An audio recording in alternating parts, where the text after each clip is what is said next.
Welcome to Trauma Recovery Anonymous, the podcast. My name is Richard, and I am your host. I remember, I tried to explain this to people.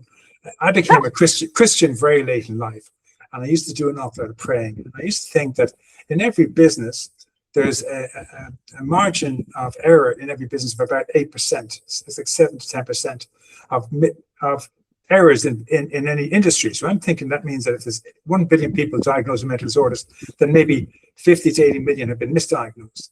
I remember praying about it one night, and in the middle of the night, you won't believe this, but this voice said to me, Google it. So the next morning I woke up in a shock. I went on to Google and I put in how many people have been misdiagnosed with mental disorders. And the number came back, and in the National Library of Medicine in North America, they did a study by the mental health professionals to say that 39%, 390 million people have been misdiagnosed with mental disorders. And of the children, that's a big number. Huge number. And then the children who've been diagnosed with mental disorders, 39% of that would be 120 million. And so it's been really a sore point for me about this whole thing about people being diagnosed with mental disorders, when I believe it's a spiritual illness. It's like a broken spirit, and that's the problem they have, eating away at their soul. But so I'm really glad to have Ellen Lubensky on tonight. She is an attorney, and she's also been a patient who's suffered at the hands of overuse of medication. She's going to talk to you about this whole process. So I'm going to stop talking now and hand you over to Ellen and give her the floor. Ellen, welcome to Trauma Recovery Anonymous. Thank you so much for having me. So, I'm an attorney. I'm a Stanford graduate. My bar has never been in jeopardy. I speak publicly about the detrimental effects of psychiatric medications because I freely admit that I knew nothing about the warnings on benzodiazepines, which are 2 to 4 weeks, or you may become physically dependent. This is something many people do not know about. I did not have informed consent when I was put on benzodiazepines for insomnia. And that was in December of 2022. I am looking at, probably 2 more years to taper. If I had had awareness, if I had had a psychiatrist who talked me through it, and had told me about the risks, I would never have become physically dependent. I was not given, therapy. I was not given any coping tools besides medication, over medication. This is big pharma. Big pharma pushes pills instead of other solutions such as, diet. Diet for me as a child, or, even now, a good diet is essential to wellness. In any sense, diet is something that you can easily change before you change anything else. Can I slip in 1 minute there? Can I slip in before 4 minutes? Sure. I love that you've gone down the road of diet. First of all, I want to say, please don't think that myself and Ellen are conspiracy theorists. This is not a conspiracy theorist thing. This is not aliens or whatever. This is the truth. Yeah. Ellen experienced where she didn't get any protection. She was just given medication as the solution. That was it. And we think of people with mental disorders who are just given medication and left to suffer with medication. And again, my thing is that science tells us about cause and effect. The effect is how it manifests in our lives. And the mental health professionals treat how it affects the feelings. How does that make you feel? That's always going to trigger a negative reaction. But if they were to happen in the past to make you feel that way, and we're not being triggered, but we're looking at what happened in the past and we realize it didn't happen to us. So the reason why I have Ellen on today, she's going to talk from her own personal experience and also as an attorney, that this is not a conspiracy. We're not conspiracy theorists. There's no conspiracy here. I mean, I think that big pharma, pushes pills. It's 100%. It is the cheap solution to medicate you. I firmly believe that I'm autistic. I firmly believe that I was misdiagnosed as bipolar at 20. This is something that is, extraordinarily common, apparently. That, doctors misdiagnose you as bipolar 1 when in fact you are autistic. I am actually in protracted withdrawal from antipsychotics as well. I was physically disabled for 20 years, which is a side effect of antipsychotics. Um, so I have a story like none other. I post public on 6 platforms right now. There's nobody in my community that will admit that they are in psychiatric medication withdrawal at all. Sorry. These are things that should be spoken about openly and publicly. They should not be things that you hide in corners about. I thought that my job would be in jeopardy if I spoke publicly that I was struggling, that I was on antipsychotics. So I hid in corners, and most people with mental health issues feel that they have to hide, that these are not truths that they can tell. Unlike cancer, psychiatric medication withdrawal is almost 100% preventable if you know the risks. And I didn't know the risks. For some people, psychiatric medications are very much helpful. For me, they have not been. I believe in reporting psychiatrists who do not give informed consent. And I am, in fact, today or tomorrow, I am filing suit against this psychiatrist who failed to give me informed consent. As an attorney, I can represent myself. It is extraordinarily difficult to find attorneys who will represent people in psychiatric medication withdrawal, because these cases are very difficult to win and require a lot of funding. But I feel very strongly that this is a case that I wish to pursue so that this psychiatrist will not harm others as I have been harmed. Ellen, before you continue, do you want to grab a glass of water and I'll step in? Because I need a glass of water beside me all the time to sip on. I have water here. Fantastic. Well, you have a sip there. I'm going to mention, I wish you well. I'm going to say prayers for you that it comes through the way it needs to come through. It's wonderful that you're standing up for yourself. I think if you could teach people to learn that they are important. I tell my audience that you're a child of God, perfect exactly as you are, with all your defects and shortcomings, all your doubts. Exactly.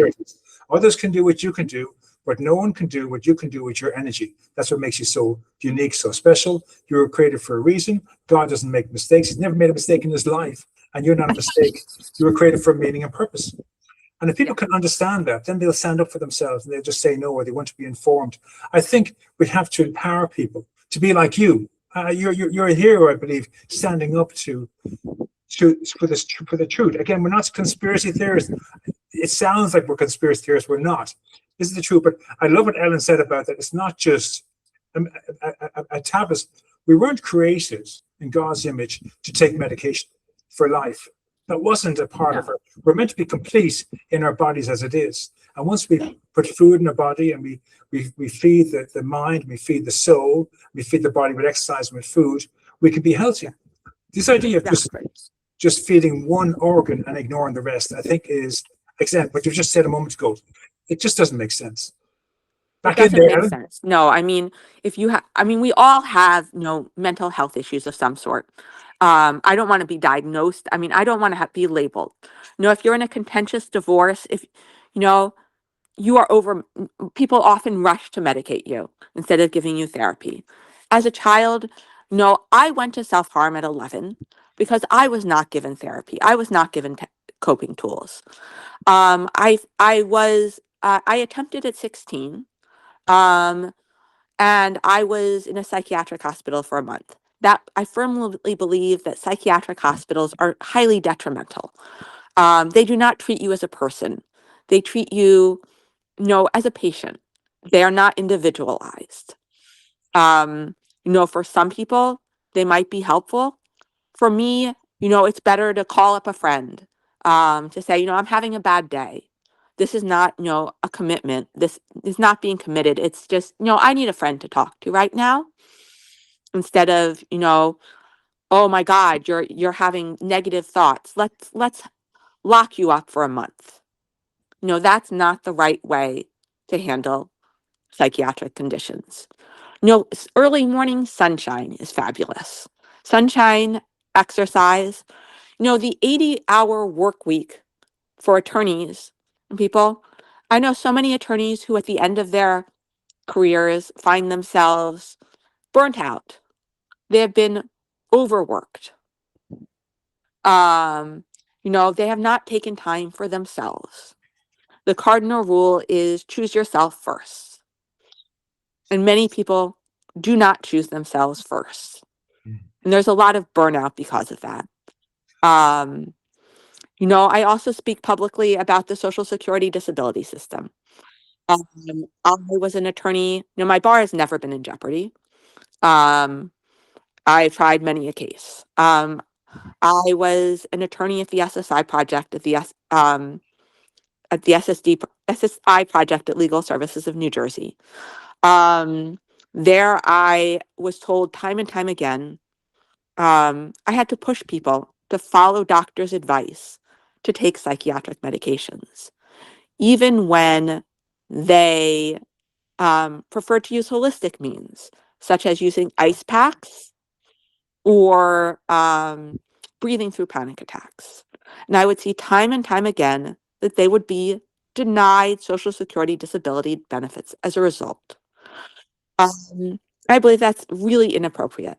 I offered the SSI project a free training on the detrimental effects of psychiatric medications because the attorneys and staff there were almost completely unaware of the risks. And it was greatly disturbing to me that people on TikTok knew more about the detrimental effects of psychiatric medications than attorneys at the SSI project.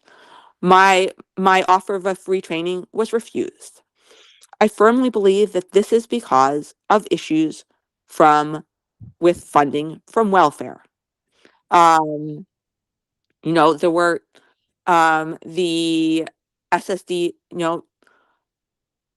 the SSI project was almost fully funded by welfare.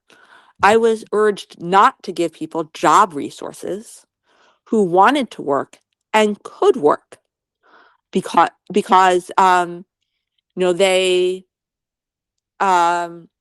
were they were not given those resources. They they wanted to work, and instead they were told, "You're disabled. Stay at home." Now we're getting close to that, to the Mhm. conspiracies that people Yes. talk about. Well, I wouldn't say it's exactly a conspiracy, I but know. funding from welfare is powerful. Money is extraordinarily powerful in this world. Well, I met someone recently who Yes. was diagnosed with PTSD, Mhm. and basically they wanted to work, but they were told if they worked, they would lose their social welfare payments and all that kind of stuff. Exactly. So they had to stay in under the system, under the mantle of having PTSD and going to Yes. therapy and taking the medication. And if they stopped the therapy and medication, they'd lose their social welfare benefits. And they hadn't worked in 2 Exactly. years, and there's no chance of going back to work.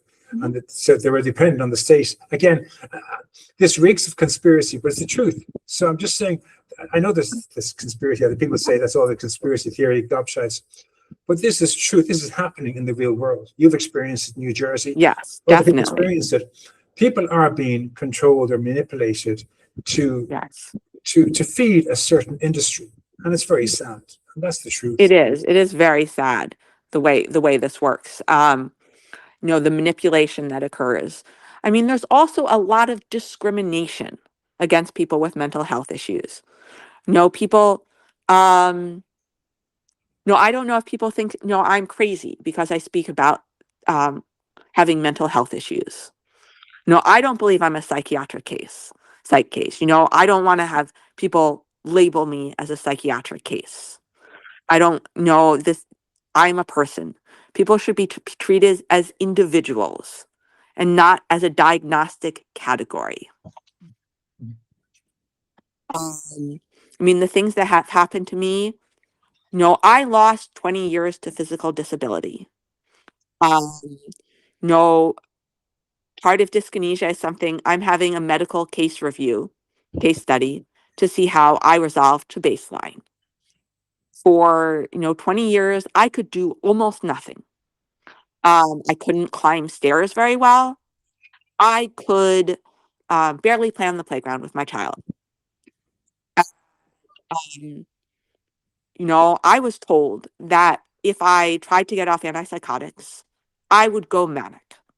I asked for years to be let off antipsychotics. I ultimately had to bring my ex-husband in to say he supported my no to antipsychotics.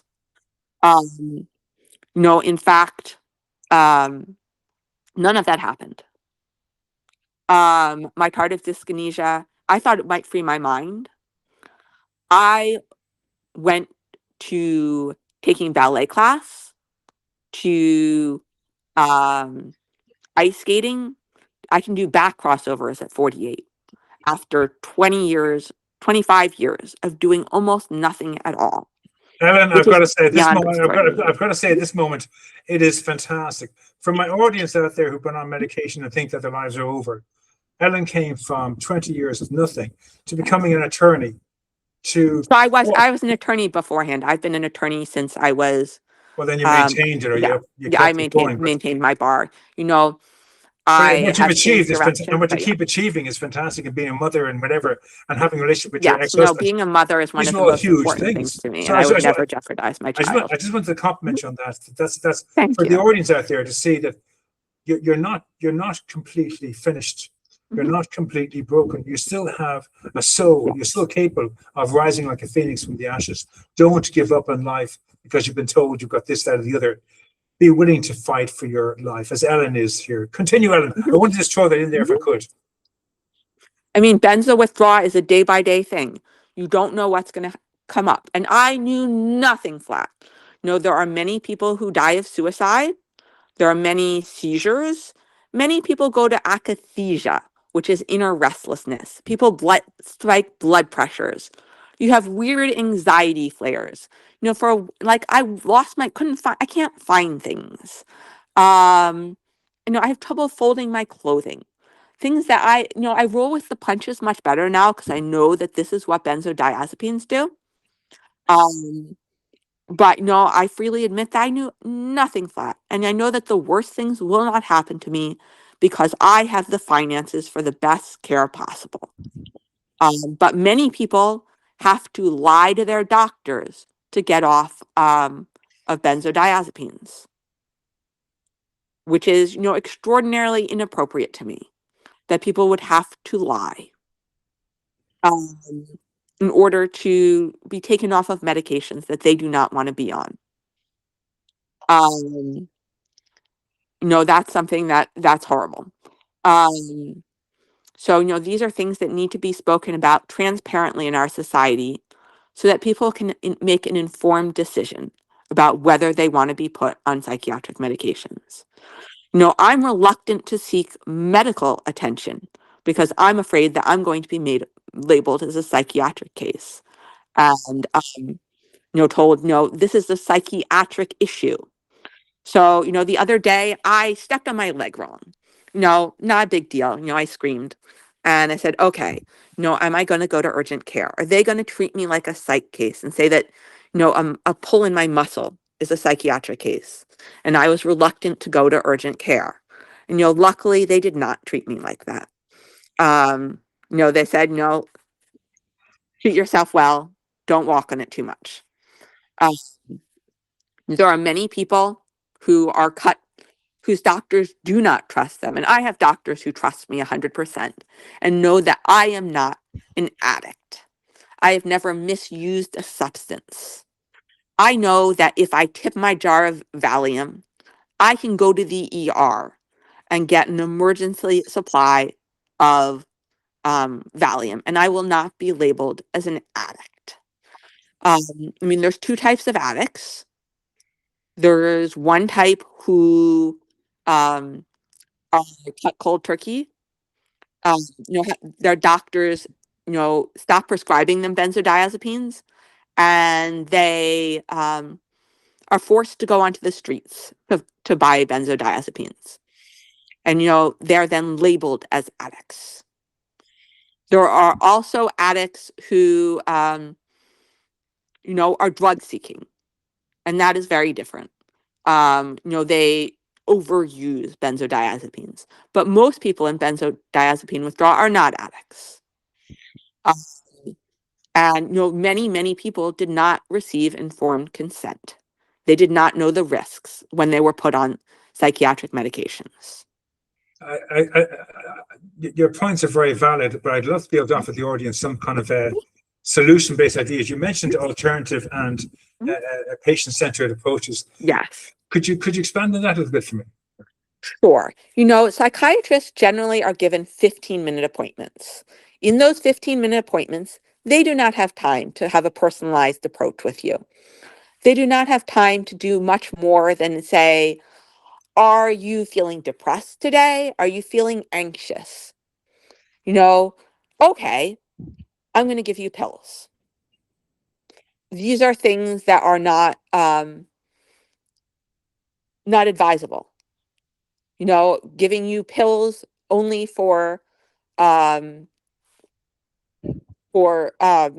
instead of giving you other coping tools, just giving you pills is not the way to do it. If psychiatrists were given, hour-long appointments in order to get to know the person and see if there's some other way to treat their mental health problems other than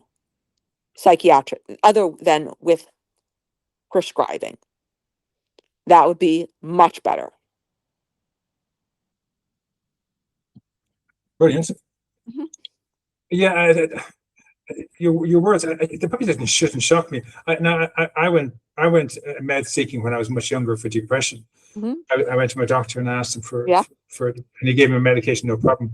And when I went to come off it, I shared the story that I was walking down through my local town, and back then there weren't many immigrants around. And at that time, 40 years ago, the immigrants were Romanian gypsies. And I'm walking down the street, and this woman sitting on the pathway with her child, pulling at my trouser leg, looking for money. And I was so caught with the drugs, I was completely oblivious to her need, and I shrugged her off and I walked away. When I got home that evening and the medication wore off, I never felt such ashamed of myself. So I went to my doctor the next day and said, I want to come off these meds. They're destroying my ability to be human. And he said, no, you can't. So I took 2 weeks off from work, 3 weeks off from work, and I did cold turkey in my home, and it was horrific, and I wouldn't wish it on my worst enemy. And at the end of it, I came out and I was stark raving lunatic, but I was pure of the drugs. I went and I told him I went off the drugs, and he said to me, "You gobshite." I didn't mean don't do it. It just meant don't. You'd have to do it slowly. But I didn't want to do it slowly. I wanted to do it. I didn't want to take 2 months or 3 months. I needed.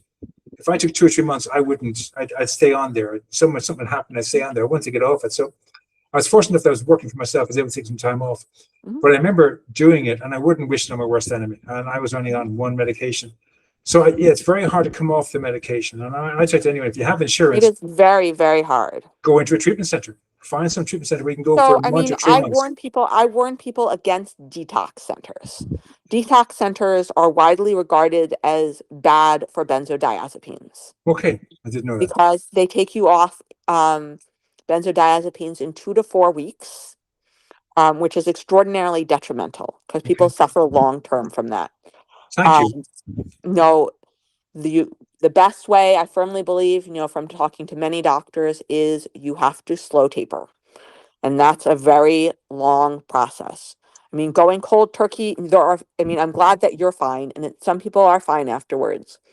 But no, you could suffer seizures or have severe side effects from doing that. I get that now. Yeah. Looking back, I'm shocked I came through it. But yeah, no, thank you for pointing that out. I've been saying to people, you go into a treatment center for 6 months or a year where you can come off the medication in a safe place. But again, if that's not the best thing, that's not the best thing. Yeah, no, for alcohol, it can be beneficial. For benzodiazepines, detox centers are widely regarded as not beneficial. If it helps you, okay, but they're generally regarded as detrimental. Right. I have tried everything imaginable because I have the resources to do it, and many things have not worked, and some things have. As firstly, cutting yourself a break. Saying I can take a day off instead of pushing yourself, instead of going to the doctor and saying, I need medication. Is a much, I firmly believe, is a better way to handle things. I love that. I suggest people having cheat days. Allow yourself a cheat day Yes. once a month. A mental health day, there is nothing wrong with a mental health day. Either way, either on medication or off medication, say, okay, just for today, I'm not going to think about the past or the future. I'm just going to get busy in the present for one day and just, forget about the troubles of the past, the troubles of the future. Just going to be busy today. Exactly. No, keep yourself busy. Boredom is your worst nightmare in many ways, sitting around doing nothing. It's hard to keep your mind occupied. And I struggle when I don't have anything to do. But I try to meditate and do things for myself. What kind of My meditation do you use, Mhm. Adam? What kind of meditation do you do? I do a lot. I use a lot of Insight Timer. Okay. I Keep it do a lot of simple and yoga. easy. Yeah. Okay. Yeah, things that are easy. Just apps on your phone. I do tapping. There's tapping Yeah, I apps. love tapping. I love tapping. Tapping is wonderful. Humming. Um, going outside and exercising. Sunshine. I can't wait for there to be sunshine. Relaxing on the beach. Taking time for yourself. Can I come back to your humming for 1 minute? Sorry, Sure. but they say music is the food of the soul, and I don't believe Mhm. we have mental disorders. I believe we have No. a soul sickness, a hole in our soul, Mhm. that the energy of a past event is eating away at us. And the best food for the soul is music. Humming is fantastic. So in your shower, sing a song, or in your shower, hum, or on the toilet, hum, or when you're walking the dog, or in the bed, no one's listening. Hum a tune to yourself, sing a tune. If you haven't got a note in your head, hum in your mind, sing in your mind. Yes. Just spiritually sing, just to feed your soul. It'll change you. So Exactly. I wanted to jump in there. You're giving a lot of fantastic ideas, like yoga is superb. And Yes. I love tapping. Tapping is my go-to. I think Tapping is great. Massage and acupuncture and diet were what my doctor told me. Massage. For me, what's mostly left is insomnia. I became a profound insomniac on the last night of my bad taper off of clozapine on November 13th of 2023. And it I at times slept 0 to 1 hour of sleep. And having a massage before bedtime helps me sleep. These are things that are not available to most people because of the costs.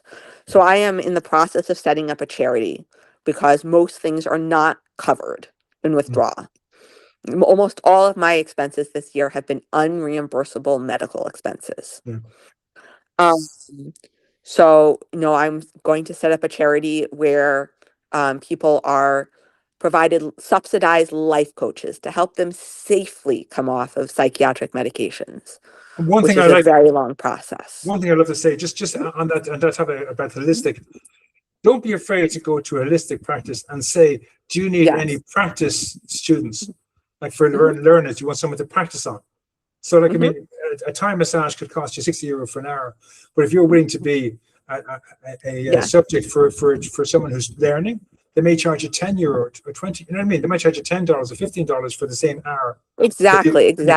You're getting someone who isn't trained, who's learning and using your body for training, and it'll work out be a better massage than you can give yourself, but it won't be. That's a terrific suggestion. But there are Yeah, also things like you can buy rolling balls that help do massages for much more cheaply. I was going to ask you Yeah. for loads of things to give, and this is what I'm looking for. So again, Yes. And all also these ideas. Ice packs are great. Oh, Um, hot and cold temperature changes are great that are cheap. Um, buying, I buy, heating pads. Um, anything that helps you relax. I know this is going to sound funny, but my doctor recommended masturbation. Anything that helps you I'm relax. sorry for laughing because at one time Yeah. that was my go-to for sleep. So I shouldn't. No, Very I mean funny. my No doctor one's ever said seriously it. recommended No that. one's ever said it out loud on a podcast. But I have to tell you, in my day, 20, 30 years ago, when I could, I would fall asleep right after it. So yeah, so No, I mean if you're capable of anything that doing it, helps me sleep. and Sleep to help you hygiene sleep, is extraordinarily important. Um, you know, being able to sleep allows you to function. Completely. Um, anything, no, don't medicate me. Um, psychiatric medications have been extremely harmful to me. And I knew nothing for that. My prognosis when I went into withdrawal in, I was told in September that I would not be able to concentrate to practice full time as an attorney in years because of severe concentration issues, because I cannot follow screens very well. However, that doesn't mean that I can't read and I cannot file a lawsuit. Mm. But watching a TV show is not something that is fun for me. Um, so I set boundaries and say, I don't like watching TV, and that's okay. You know, And also, watching the TV. no caffeine before bed. Yeah, I have very little. I almost never have caffeine. I was in ketosis. Ketosis was actually very harmful for me. Okay. Now And that I'm eating better. ketosis is for the audience. So ketosis is a very high fat, low carbohydrate diet. That for me was highly detrimental. For other people, it can be beneficial. I have now added in carbohydrates, some sugars. I make sure I'm hydrated. Hydrating yourself is extraordinarily important. Also, if Um, you're on medication, there's some vegetables, vitamins you can't take. I found my own personally. Mhm, I'm on heart medication, and I mhm, can't eat a lot of dark green vegetables. mhm.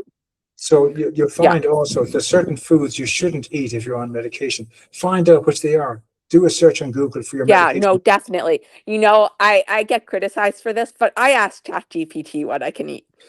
Um, I I mean, Google it. I Google it. yeah, I'm on this Google medication. ChatGPT. What can I I mean, or what ChatGPT I for can't eat? many things is not accurate, but for what I should eat in benzodiazepine withdrawal, it tells me that there's certain foods that are not good for me. And occasionally having ice cream, that's okay. Yeah. Treating yourself well, that's okay. So yes, the other thing is, even though it says you can't have dark greens, doesn't mean you can never have dark greens. So if I have dark Right. greens with my dinner today, it won't kill me. But if I have dark greens for every meal and my break and my dessert, like 10 times a day, 20 times a day, it will have an effect on the medication. But if I have it once in a meal in a week or something, it won't have the same effect. So you learn how to manage your diet, manage your amount of coffee. Again, turn your phone off before bed. Don't turn it on for an hour Yes. after bed. Because if you're going So, to bed right. with this wires I in your head, you're unplug my crazy. phone. Yeah. Keep it turned on as a safety measure. Okay. Because in this day and age, I don't have a landline. Okay. So, having a phone available is a safety measure for me. Great. That's the kind of thing I Yes. need to learn. Anything else that you can share with me for the next 15 minutes, all your tips and advice that people can use would be beautiful, Alan. My If tips you and have that advice. much. Yeah. Um, let's see. You know, I believe in exercise, um, and giving yourself grace and ease. I was told you have to push yourself. You have to be perfect. You have to do everything. I'm a perfectionist, and I was told, in college, you can't take a break. And I graduated with my credentials are impeccable, but it might have been better for me to have taken a little bit of time off rather than being put on antipsychotics. Um, if I'd taken a year off, if I'd taken a gap year, that would have been a better thing for me. Cut yourself a break. Choose yourself first is always the key principle. Um, self-love. Those are the things that I talk publicly about. Um, I go to the orthodontist. My teeth have done strange things in withdrawal. And my orthodontist does not know, doesn't know what benzodiazepine withdrawal is. most therapists don't know what benzodiazepine withdrawal is. There's something like 12.5% of the population who has been on benzodiazepines. And there's, people suffering tremendously across platforms um, who knew nothing at all. And, there is more awareness now, but no, there needs to be greater awareness of these things. Yeah. If a child is struggling, you give them therapy, you give them time to heal. I felt When you say therapy could be just family, it could be just interaction with family. It doesn't have to be a psychiatrist or a psychologist. Therapy could be just let them out to play. Let them play with crayons or play with crayons. Let the children or something. Maybe if they're a home child, leave them out, play sports, join a sports event, join a sports team. Therapy can be just interacting with other people their age. It might be introducing them to God and being to church. It might be going on a holiday with them. Exactly. Therapy doesn't mean spend time with your child. Spend time. Make sure that you take time to spend with your child, because childhood is something that does not last forever. Thank you for that. I have a child, and she wants to spend time with me, and I love that. There are limits to how much time I can spend with her, unfortunately. But we are very close. I know she has had therapy from an early age, and I have firm boundaries that she will not be medicated. At least I want to travel. I missed out on 20 years. I barely did anything for 20 years. And I want to see the world. Yeah. It's great having those goals and dreams. That's another thing. Have goals and dreams. Also have dreams. Have dreams. Have goals, have dreams, have aspirations. There's nothing wrong with having a dream. The other great thing I was heard about is a dream doesn't turn into a nightmare unless you invite something bad into it. So have what I call dream prayer. Dream something that you want as though it's happened already, and see yourself in that space. If you're public speaking, see yourself on the stage, nailing it and getting a standing ovation. And have that dream. You've actually had this speech before. Then you go on the stage and suddenly there's no nerves and you nail it. Have a dream prayer. Dream it in advance. Dream it's happened already. So yeah, have dreams, have goals, have aspirations. To be an attorney, whatever. Exactly. Just reach for the stars. No one says you can't reach for the stars. You can reach for anything you want, or you can stay stuck. And why stay stuck when you can reach for the stars? Helen, you're exactly. Wonderful. Reach for the stars. Dream, set your goals, your aspirations. And my aspiration is to let people know about the detrimental effects of psychiatric medications before they become physically dependent. That's what I wake up for in the morning. And, it's why I post public, to spread awareness. So I'd like to give my website information. Please do. Please do. Oh, yeah. Oh, please do. Yes. I'll be adding all your details in the links below. Perfect. But you please share it now, if you would. So my website is Ellen Lubensky, ELLEN, LUBENSKY.com. I have, reels there that you can watch. You can also feel free to follow me on any platform. I do lives currently on LinkedIn at 8:30 on Thursday mornings, and I do lives on TikTok as well. Feel free to private message me. I can't give medical advice. I can't give legal advice, but I can offer any support that I can offer in this process. One thing, Ellen, your time of 8:30, is that EST or Central Standard Time? It's Eastern Daylight Time on LinkedIn. Okay, so if you're in the UK or Australia, look up Eastern EDT. Eastern, right? People, it's Eastern Standard Time or Eastern Daylight Time. Yeah. Okay, EST. So EST, and you'll get what 8:30 is in UK or in Australia, just so you can tap into that. Ellen, you're wonderful. I love your energy. I love you've achieved so much, and you're a mother, and you're an ex-wife, but you're on good terms with your husband. These are all. Oh yes, no, he knows exactly. I post public, and he is very much aware of my mission. It's fantastic, and I love all your little things about yoga. I've spoken before, but you could do chair yoga. Like if Yes, if, no, if if you're older, chair yoga is great. No, I'm exercise, older, I can anytime just is see a perfect. chair older. So just Yeah. don't be afraid to think outside the box. If it's just a Yeah. walk, if it's just a walk around the block, what's really cool as well is go out in your back garden with a chair, take off your shoes and socks, and plant your feet in the grass or in the earth, and just sit, and you'll feel this energy come up from Mother Earth into your body, and it's the most beautiful. Exactly. I'm a Christian, but you Yeah. sit your feet on the earth and let the energy of the earth come into you, Exactly. and you simply Grounding, being it's a beautiful outside thing to in do. nature. And Nature is wonderful. I've done it where I've gone down to Dingle in Ireland, and on a wet day we stand on the headland and let the spray of the sea and the rain drown us, and that feels wonderful. So don't be afraid to think. I used to hug trees in my younger years. Whatever you think works for you, that gives you an edge or a sense Yes. of being alive, do it. Yes. No, right. No, treat yourself well. Splurge once in a while. Alan, I've loved every moment of your visit here. You've shared so much wonderful stuff. Please go along to Ellen's website, drop into her, follow her, learn from her. She's got so much she can help you with. I never did benzo. I never did drugs of any kind, except that time I was on Yes. I mean, medication for depression. benzodiazepines are prescription. They're controlled substances, but they are not, no, there's nothing illegal about them. Yeah, but don't be afraid to ask Ellen Yes. for her experience, and she'll share that with you. Thank you all for coming tonight. Ellen, thank you for coming on to my podcast. It was a pleasure having you on. And let me just stop this recording and then we'll